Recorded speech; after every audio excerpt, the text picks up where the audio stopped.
Good morning. मी प्राजक्ता तांडेल. तुम्ही पाहताय न्यूज 18 लोकमत. सकाळच्या पहिल्या बातमीपत्रामध्ये आपलं सगळ्यांचं स्वागत.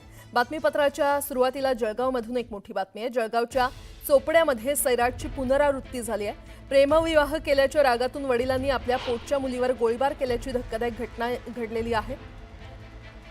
या गोळीबारात मुलीचा मृत्यू झालाय तर जावई गंभीर जखमी झालाय. वर्षभरापूर्वी मुलीनं एका मुलासोबत प्रेमविवाह केला होता. तेव्हापासूनच वडील यांच्या मनात राग होता आणि या गोळीबारात आणखी एक महिला गंभीर जखमी झाली असल्याचं कळतंय. तिच्यावर उपचार सुरू आहेत. पोलिसांकडून या घटनेचा अधिकचा तपास सुरू आहे.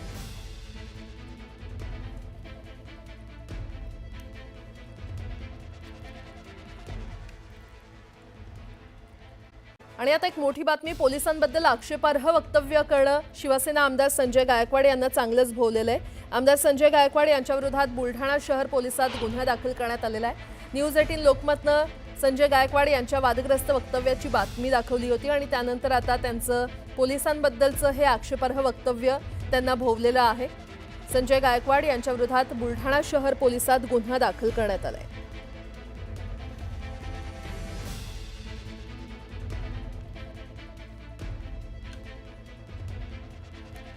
दरम्यान शिवसेना आमदार संजय गायकवाड यांनी काय वक्तव्य केलं होतं आपण ते पाहूया. रेड केली 50 लाख कधी पकडले ते 50,000 दाखवतात. राज्यात मध्ये खरोखर या देशातल्या पोलिसांनी इमानदारीने जर काम कधी केलं याने कधी म्हणलं नाही 1 वर्ष बघते मी काहीच करणार नाही, इमानदारी ड्युटी करीन, तर सगळे सुतासारखे सरळ होऊन जातील. सुतासारखे. अरे पोलीस हा सारखं तर अकार्यक्षम डिपार्टमेंट भारतात म्हणजे आपल्या जे महाराष्ट्रात हे जगात कुठंच नसतं. पोलीस डिपार्टमेंट म्हणजे कोणताही शासनाने कायदा केला की यांचा एक हप्ता वाढला.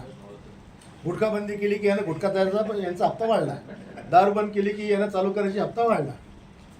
या राज्यातल्या पोलिसांनी देशातल्या पोलिसांनी जर इमानदारीने काम कधी केलं ना तर या जगातली सगळी गंदगी खतम होऊ शकते. यांनी फक्त प्रामाणिकपणे आपलं कर्तव्य सदर क्षणाखलनी करणं आहे एवढं फक्त यांनी चांगलं जर केलं ना तर सगळी गुन्हेगारी खतम होते.